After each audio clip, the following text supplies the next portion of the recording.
Hi. So I actually just filmed this video and nothing worked out. I had filmed it, it was all ready, I sat down to edit it and I realized the audio did not record properly. The screen recording didn't work. So what do? I refilm it. This time though, I'm ignoring the screen recording. We don't need that. I double checked the audio. We do need that. And I'm having myself a beer because I deserve it. Cheers.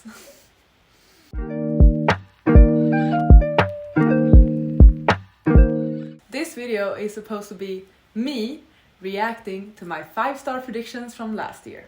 Obviously, I've already seen the 5-star predictions from last year. I just watched that video. You just didn't see it because it didn't screen record.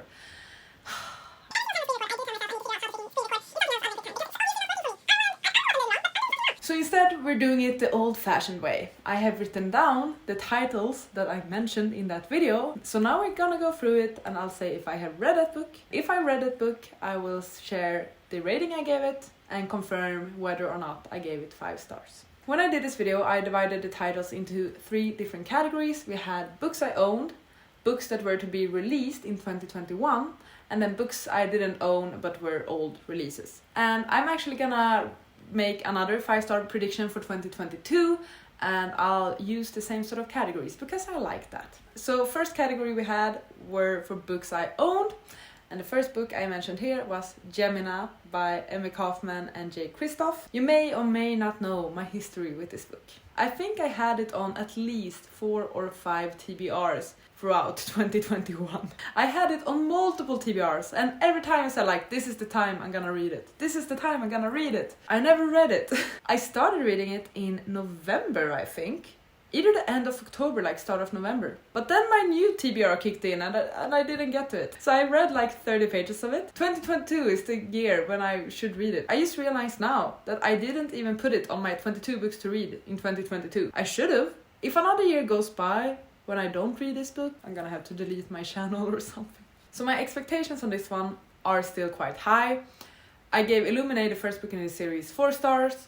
I've heard that so many prefer the second book or love it even more, so that's what I'm expecting from the second book. That's why I put it on my 5-star predictions. We're gonna have to see, because I realized more and more throughout the year that YA is a bit tricky for me. It's very rare that a YA book gets 5-star for me, no matter how much I enjoy it. So I think that might come into play. Hopefully 2022, okay? Second book I mentioned was The Final Empire by Brandon Sanderson.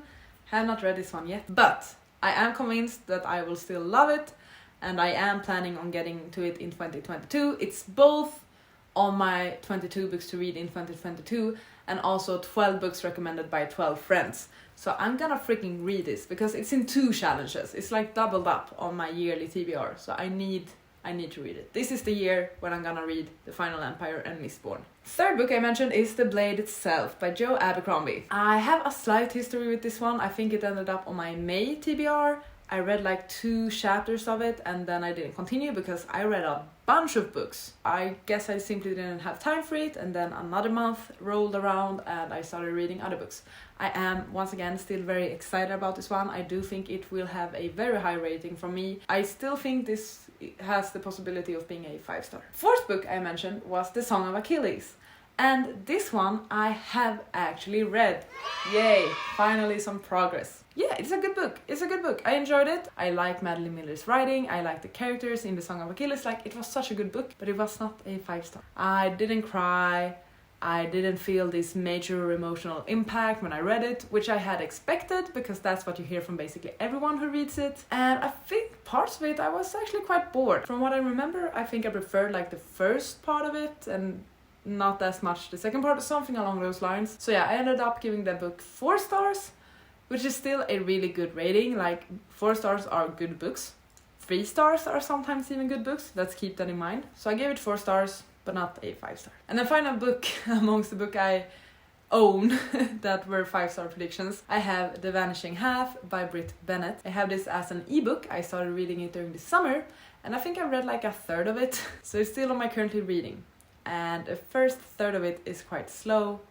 and quite boring. Still, I've heard amazing things about this book. I know many people love it. My friend and I were supposed to butter read it. The thing was that I was bored and she loved it. So she read it within like 2 days and I still haven't finished it. And she says that like the story does pick up.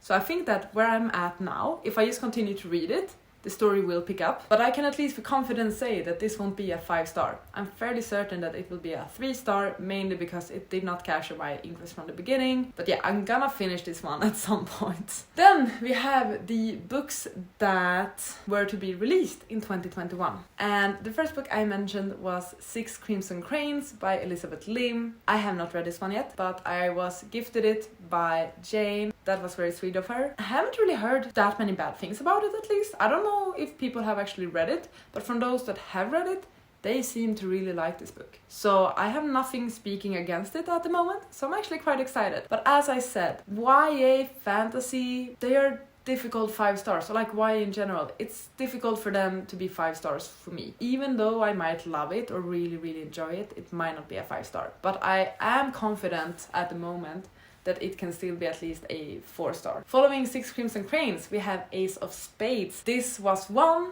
of my 2 most anticipated books for 2021.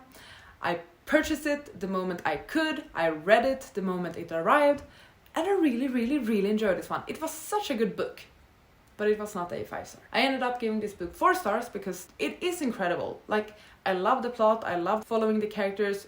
It was so much fun.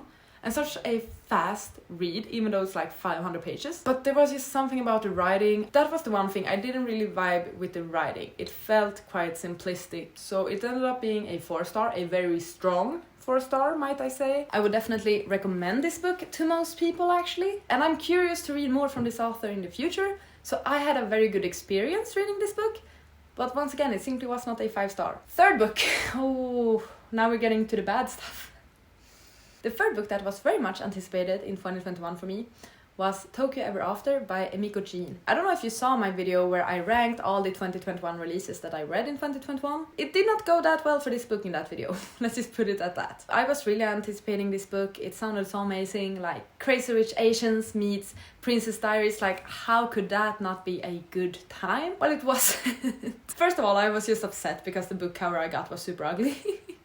And then also the book just in itself wasn't good. The execution was so poor, the pacing was off, it was unrealistic, the developments felt wrong, I did not like the characters, like the friends were awful, nothing intrigued me, the romance didn't captivate me, it wasn't a good book. Everything was just like accepted, take it for granted, nothing was questioned. It was so weird in how things developed. Like suddenly her dad shows up and like, yeah, you're my daughter now, and like, how the frick did you find out about me? That's never explained. I ended up giving this book like 1.5 stars actually. I was not a fan of it. It was definitely not a 5-star. I do think this is majorly my fault that I'm putting too high expectations on these books and then they don't live up to it and therefore I'm majorly disappointed. The fourth book I mentioned amongst my anticipated releases was The Gilded Ones by Namina Forna. This was my second most anticipated book of 2021. I was crazy excited about this one, crazy.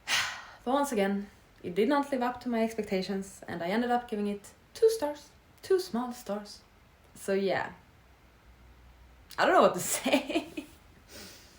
I felt like the writing was really young. I didn't really care about the world. I didn't care about the characters. I never understood how people became friends because it was just kind of skipped. It was like, oh, they met and then in the next chapter they're best friends, but you don't really see how that developed.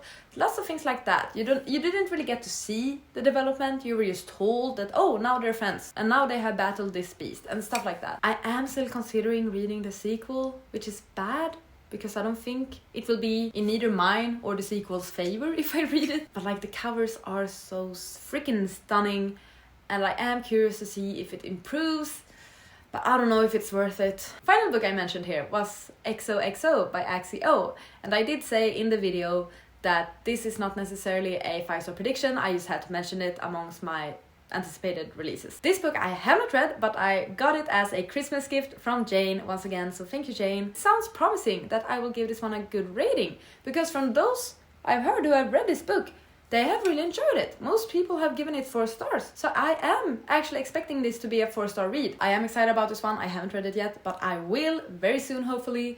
and I do expect that I will like this one a lot. Final category though is books that had been released but I didn't own. The first book I mentioned was Jade City. I have not read it yet, but it's on my January TBR and I'm very excited about it. I've heard amazing things about this book, but in particular I have heard amazing things about this series and its sequels, so Jade War and Jade Legacy. I'm excited about all of them. I plan on reading them now in January, February, March, so that is the plan. I'm still excited about it. I still think it can be a 5-star. It's an adult fantasy, so that's in its favor. The second book I mentioned in this category is Elazo by Darcy Little Badger. I also got this one as a Christmas gift from Jane, so thank you once again. This one, it intrigues me. I have no freaking clue what I will think of it. I'm not certain it will be a 5-star. It might be a 4-star.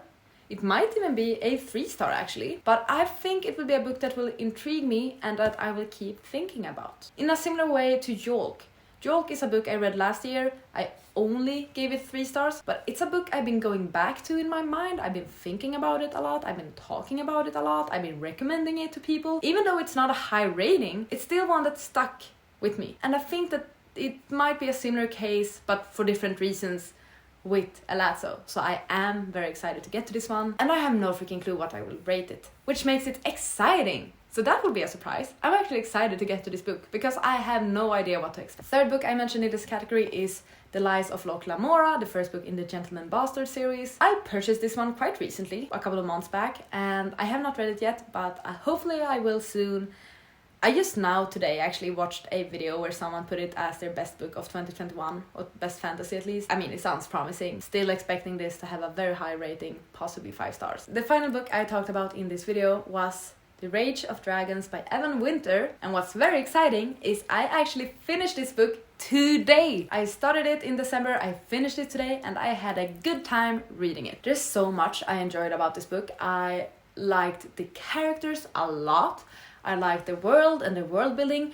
I enjoyed the writing and just the storytelling part. It was so smooth and like effortless, and really no obstacles getting into the story, which sometimes you can feel with a fantasy. There's a lot of world building, but not in a way when there's this like info dump at the beginning of the book, because you kind of learned about the world as you went. Like as you were reading the book, you kept learning more and more. And I just like that concept. It feels natural, it feels nice, it feels, as I said, effortless or like simplistic. I really also like the characters, as I said, and I liked Tao, the main character, how he went from like a kind-hearted and sweet boy to this vengeful warrior, and how he really like put so much time and effort into learning and becoming this great warrior. It's a good book. It's a very good book. It definitely ignited this excitement for adult fantasies for me again. So I'm very excited about that. Unfortunately though, it was not a 5-star. It was a very, very strong 4-star. This book is about 80% or even more, 85%, closer to 90%, solely battle and combat scenes. 80 to 90% of the book are only battles and fights and combats, and that's what you're gonna get. A lot of like things are of course explained and like explored in these battle scenes, but there's a lot of just like he moved his sword this way and he moved his sword that way, and then there was a shield, and then there's this sword going that way, and then a sword there, and he was hurt here and there, and like he fell apart and all those things. So yeah, a lot of combat, which at least in the beginning felt a bit repetitive, but I feel like around the halfway point of the book there's something that happens that for me was definitely a twist. It made the stakes even higher, although the stakes were very high since the beginning, to be fair, but somehow it made the stakes seem even more great. There was just this new layer added to the story that I really liked. It is a bit repetitive, a lot of combat, and those scenes in between the combat scenes are so rare, which is sad because they are so good. They have a lovely and mature romance in this story. We have amazing friendship with like the battle crew. I really liked this book so much. I didn't fully love it, I didn't devour it in some ways that I can do with certain fantasies, but it was freaking close, okay? And with that said, those are my reactions to my 5-star predictions from last year. You didn't get the reaction part, but you still got me discussing about them and ranting about the books I read, and hopefully I have kept a tally somewhere where I share how many of the books I actually read and if any of these actually hit the mark, which I think none did. None of these books were 5 stars, so apparently I suck at knowing myself. As I said, I will be making another 5-star prediction video. Hopefully it will come out quite soon. I have nothing else to say. I'm just hoping I finally got some proper footage and stuff. Thank you so much for watching this video. I hope you enjoyed. Please take care, and I'll see you on the next one. Goodbye! You gotta just go for it. Don't think about what comes after all.